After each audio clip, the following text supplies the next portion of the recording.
Hello and welcome to the Red Zone's exclusive coverage of the Philippines' second World Magic Cup qualifier for 2016. I'm Miguel Utleg. And I'm J.R. Legal, and thank you for joining us at the booth. Okay, so right now is the quarterfinals match. We have Zax Ozaki playing abzan midrange. And in the right, we have Michael Pilapil playing abzan Coco.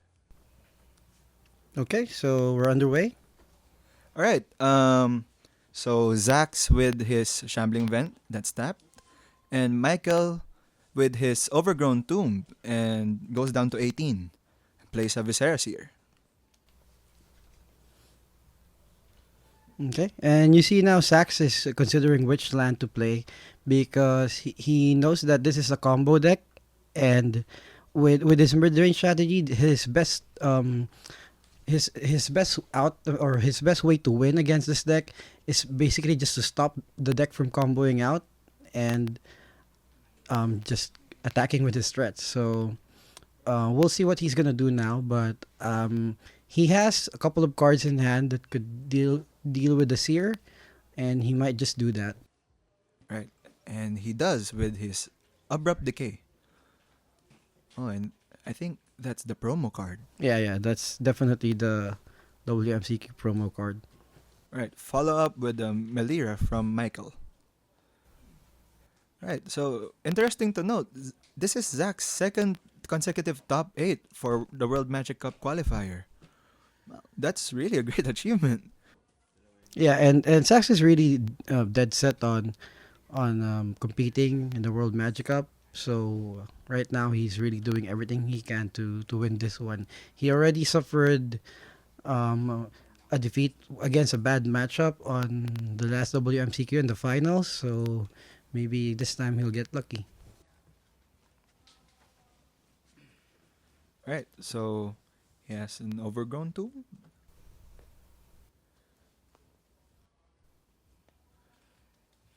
And for those who are not familiar with how these two decks work, Zack's decks is basically a mid-rangey control deck, while Michael's deck is a combo deck. It combos with either Melira or an Offensa with any of the other sacrifice outlets like the Viscera here, and either a Kitchen Sphinx for gaining infinite life or a Murderous Red Cap to deal infinite damage. So he just has to have three of those cards in play, and he automatically wins the game. So that's why you see Sax aggressively killing off his creatures. Although, I mean, like after the Liliana play, for example, normally you'd see the Liliana discarding cards as it's cast, but this time you see it getting rid of the creatures because he really needs to make sure he gets that the opponent has the minimum amount of combo pieces on the board. And you see there for standard players, um, recently we've been terrified by that Siege Rhino. But look at that. Zax is just happily discarding them. Yeah, because there's really no point in being aggressive in this match. So he's keeping his mana open probably to either to make Michael think that he has removal to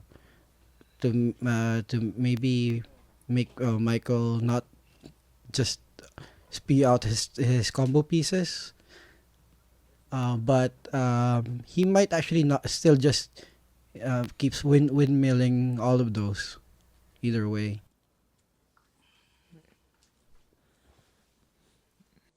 Interesting to note though, this Abzan Company deck, right now it has one of the three needed combo pieces. And with just one Coco, you can easily get one or two of the missing pieces. So he can easily just assemble the combo right now. Yeah. Again, that's another reason why Zax played the Tarmogoyf instead of the Siege Rhino, because I saw earlier that he actually has Path to Exile in hand. So he kept his white mana open in case Michael actually Cocos into the other two combo pieces. Right. Zax is fetching for a shockland, but enters the battlefield tapped. So a little up, a little update on the life totals. We have 15 for Zax and 17 for Michael.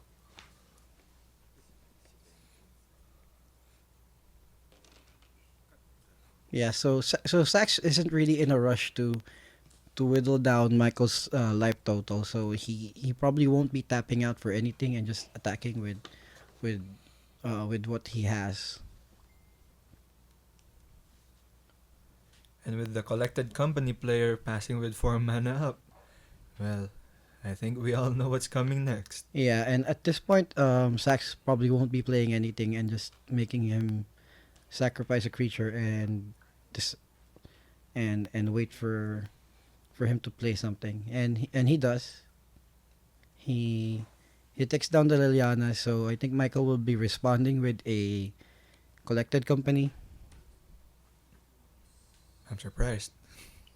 Yeah, because you wanna make sure that because the deck has other creatures that are not part of the combo. So here's one combo piece. So you'd rather get collected company out. I mean, you rather cast collected company out and and put down a couple of creatures and just sacrifice the one you don't need for the combo.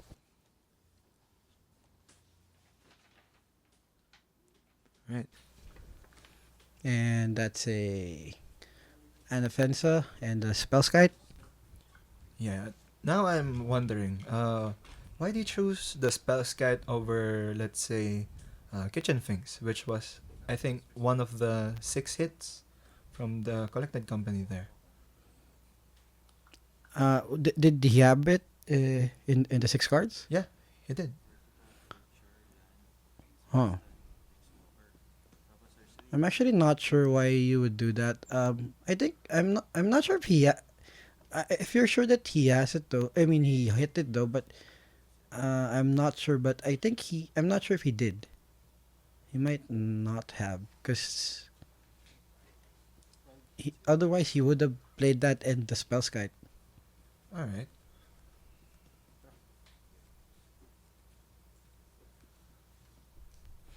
Does collective company put the cards in the bottom or Yeah, the the miscard? bottom.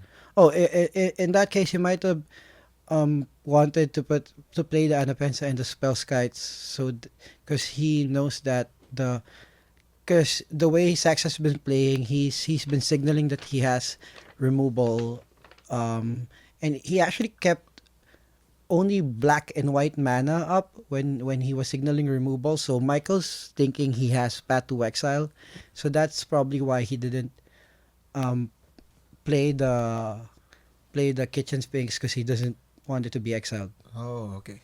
I see.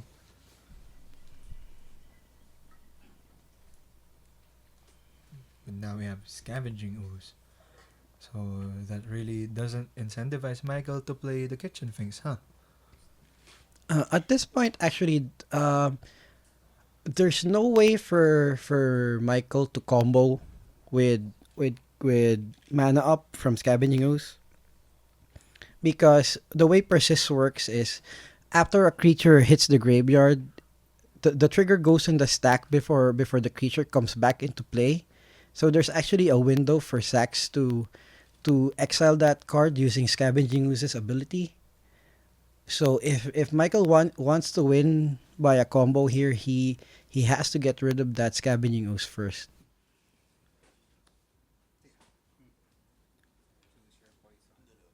Thinking of the deck though, does he really have an answer to it?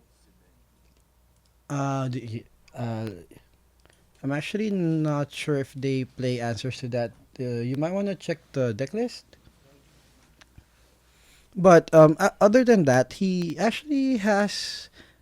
I believe that's Gabonite Township he has out, so he can. There's a way that, I mean, with a good couple of draws, he could actually. He actually has a chance of just racing Sax right here. So that's probably why he's not scooping yet. I see. But it's still gonna be a tall order though. Yeah.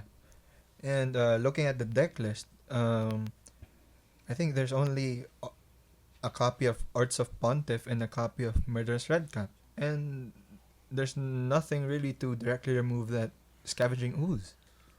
Yeah, and the red cap won't be enough at this point because that ooze is already a 4/4. Right, Michael thinking about his blocks. Would he just trump with a Birds of Paradise? Um. Well, if he chumps blocks at this point, that's basically conceding. That's basically telling Sax that he just wants to prolong the game. So, a better option here would actually be to maybe try to take the damage and see if he can get Sax on the backswing, but I still don't think that's gonna be enough though. Well, actually, looking at the life totals, Michael's just at 12 right now. And if he doesn't block at all, that's a potential, I think, that's a potential 11 damage. That yes, that's a spell kite and a rhino. So yeah, cause he definitely, if he doesn't block, he definitely still dies next turn. So and again, if he once Sax passes the turn here, this is basically Michael's last turn to attack, and that's his only way of winning.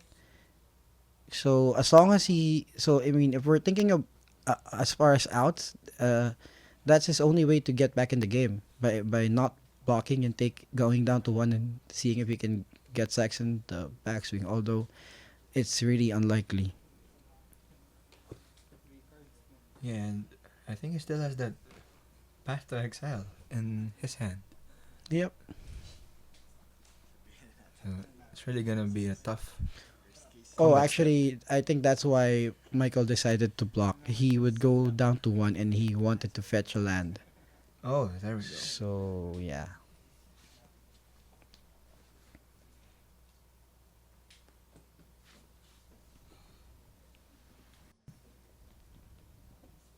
Alright, so that's gonna be, I think, 5 damage? Yeah, the scavenging uses 5, and he takes one off of the windswept heat. Was Right. it? So he's down to 6, I think. Yes.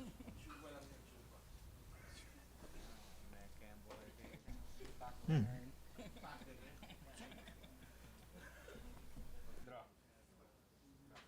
Right, draw step for Michael. Yeah, at this point, he's probably just gonna draw and check if he has outs, and then probably be scooping. There's really not much he could do. Oh, well, still passes a turn. Let's Probably do checking if that. there's another way. That's an abrupt decay on the Anafensa. And yeah, did Sax already cast the Path of Exile? No, No, he not still yet. has it in hand. So Sax will be casting. Well, Sax will probably just be attacking. Yeah. I mean, Zax is at a pretty high life total at 18, so there's no way he can outrace him at this point.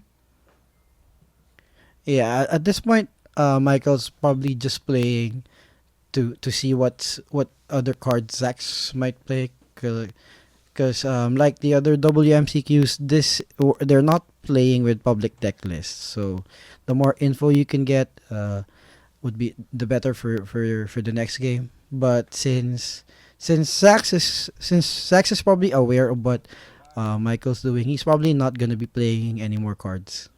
Yeah. As you can see, that's a Thoughtseize and a Rhino in his hand. But see, he just passes the turn.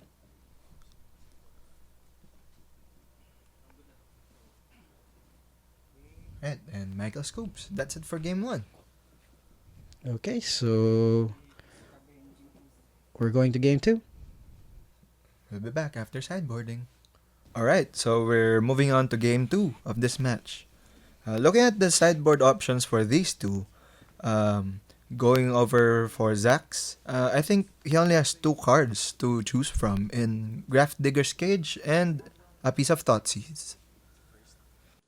Yeah, Oh, the thing with Grapdigger's Cage is it does prevent the company combo from happening, but Zax's main deck is already um highly favorable against the match. He already has a lot of things that prevent the Absent Coco deck from comboing off. Like I believe he actually has a set of Path to Exile, and how many scavenging uses does he have? A couple.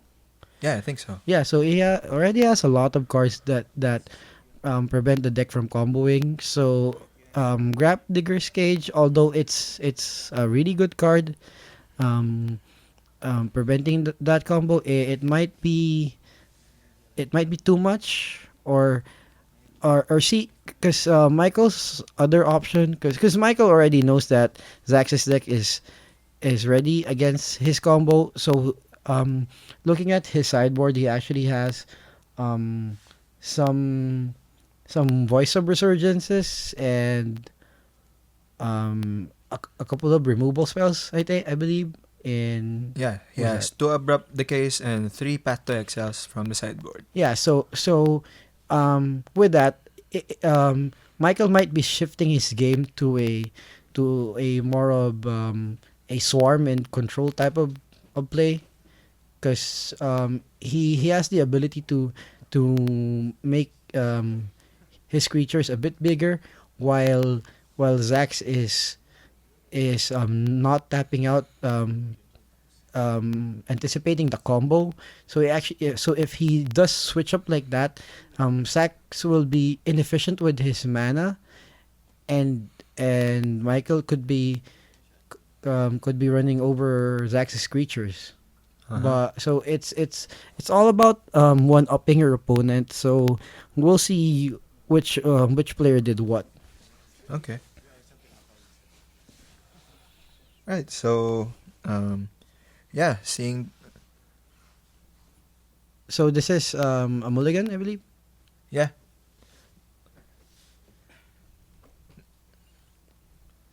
So I believe Zax kept his starting seven, right? Yep. He did. And this is just Michael mulliganing to six.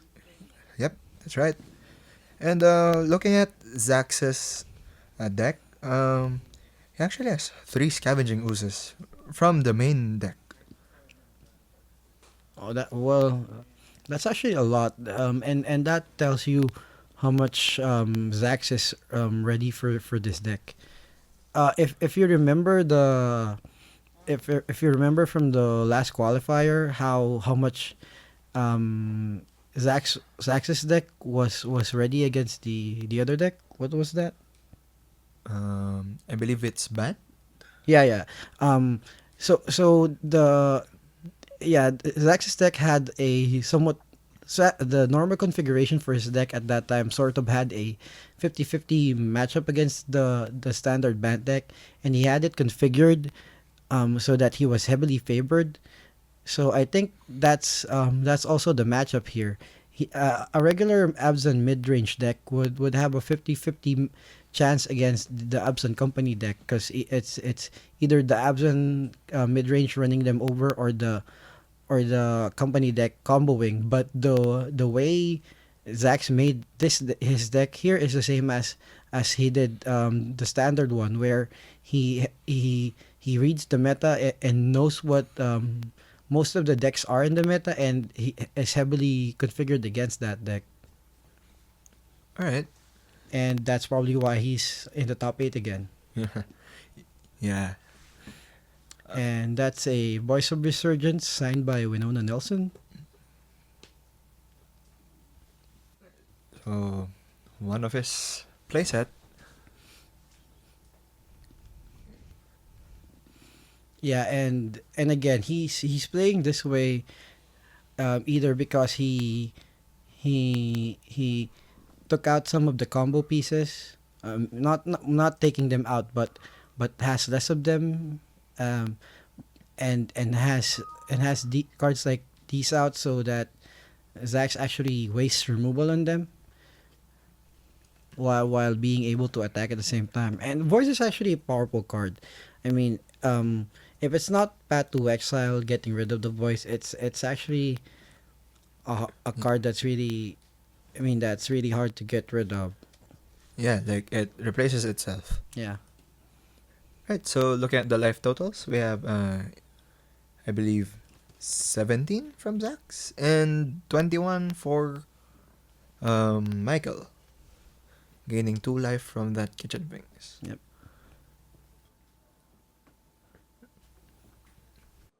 And I believe uh, Zax doesn't have that path to exile, huh? Or maybe he does, but yeah, he's not looking to use a removal spell on any of those 2 creatures. Well, if he had the path of exile, he actually might have already used it on the kitchen sphinx, because there's really no better way to get rid of the card, aside from path. Yeah. And voice isn't at this point isn't really that big of a threat yet, but kitchen sphinx is already swinging for 3 every turn. So if he had it, I think he would have used it. Yeah. Zax is actually already down to 12. And he's thinking a while on what to do end of turn. I actually think he has the card in hand, so Right. Decides not to do anything. mhm. Ooh, he actually did use Graph Digger's Cage, I believe. Right.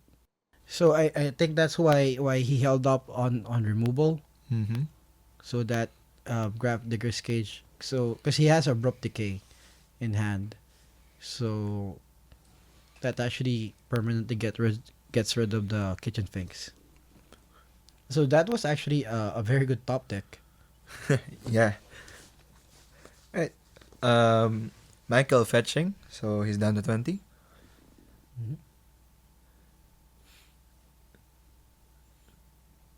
It's actually funny because using abrupt or path the following turn was actually a viable play, but waiting for her to draw grab digger's cage, that was the psychic play. Only a few players can do. Yeah, not everyone's a psychic, so yeah.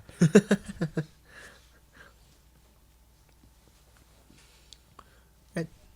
Waiting for the deck to be shuffled well.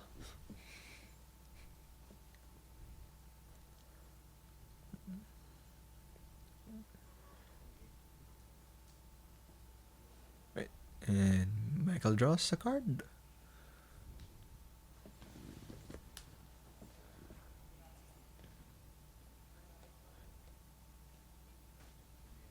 So we can see Zax fixing the life totals over there with the 20-sided dice. So at this point, Michael's considering attacking and pumping with township, but with the way Sax played last turn, he has to know that Sax has abrupt decay. Yeah, or any type of removal spell. It's mainly abrupt decay because the way he waited and wanted to draw grab diggers, that's obvious. That's an obvious abrupt decay against the kitchen sphinx. Okay. So and oh well, or against voice, I guess. And you get an elemental. So that's a 1-1 right now. I actually caught a glimpse of Zax's hand, and he actually boarded in some copies of Languish. And yeah, I think it does work pretty well with Grafdigger's Cage as well, huh? Right. Well, in that case, that might have also been a reason why he held up on removal, Yeah. because he wanted to make sure that he got everything, and that's township pumping everything, which actually well, if Michael did not know that Zax had languish, I mean, if Zax didn't have languish, that might have been not that much of a good play, because Michael could have used that mana to pump the creatures. I mean to cast creatures instead of just pumping. Uh-huh. So this was actually a very good move on his part.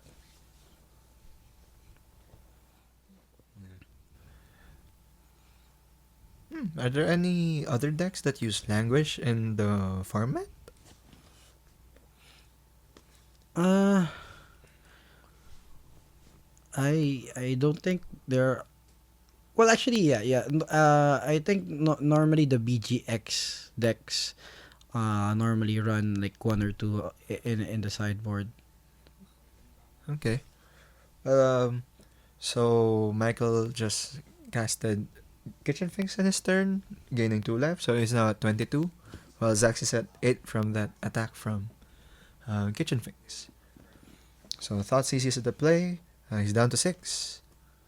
And he sees two lands.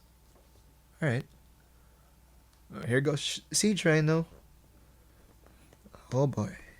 Yeah, and that's a very good life swing. So life totals are now 9 and 19. Okay. So obvious the obvious problem here is that Michael is down to just lands, and a kitchen thinks that can't attack through the rhino. He wants to draw those 5 removal spells he boarded in, I guess. Yep, and he has to draw them really quick.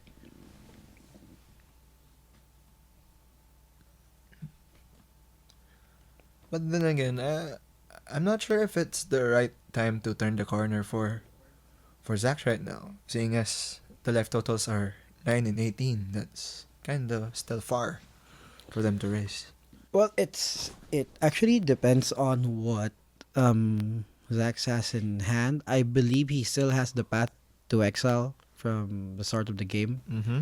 So that would actually mean that he can start attacking. Okay. Well, here's a Verdant Catacombs. And Michael's down to 17.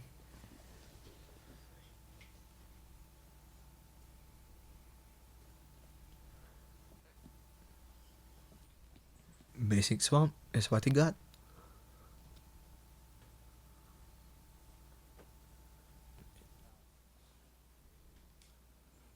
Did you actually get a non-land card this turn? Yeah, he's actually tapping for a Melira. Okay. So, does not do much in the current state of the board right now, huh? Yeah, well, actually, it actually might be bad for his board because well, I was gonna say that it might tempt him to block the attacking rhino with a mass block, Uh-huh. but it's actually still quite early in the game for him to do that though. So it's okay. It's a body Yeah. and pumps with downshift. Mm-hmm. Did he just reveal that land? Well, Zax. Yeah, he Yeah. just because it's a land that Zach saw with Thoughtsy, so Yeah. he just made sure that so he just didn't mind that Zach was that it was visible. And I believe he already passed the turn, did he? Yep. It's Michael's turn now. And No, I mean, Huh? I think did Michael already pass the turn? Oh no. I think he's thinking about his future actions. Now that this is a difficult board to answer without any removal spell. That's 8 power across the board with a 3 life gain from Kalitas. So that's pretty hard to race right now.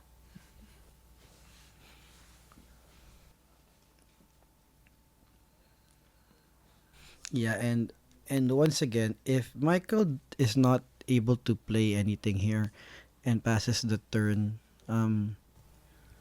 once Sax attacks with the Rhino and Kalitas, he will definitely be tempted to trade with the Kalitas, thinking it's a 1-for-1 with some lifelink for Zax.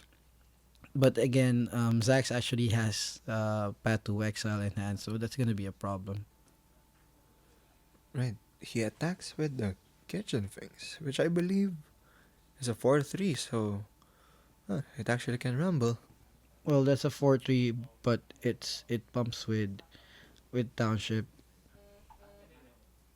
So it's now a 5-4. Yep. So Zax is now down to 4. No, he will definitely get rid of something. Oh, chooses to get rid of the Melira. Right. So I think it's time to race right now. Yep. Seeing as yeah, the next turn's attack from Kitchen Finks can potentially get him down to 1 next turn, considering if he attacks with the Kalitas right now. Wait, Zax is down to how Zax much? is down to 4. He's down to 4, going down to 7. The king, the Finks is at 5, bumping to 6. So he's pretty safe. Is that another fetch? Yeah, I think it was. So Michael's now down to 12. So both players on virtually 2 turn clocks right now. Is that a painful truth? Yeah. So Zax actually had that in the sideboard as well. Mm. So, and I think he's gonna cast it. He's going down to 1. That's a yeah. He goes down to 1.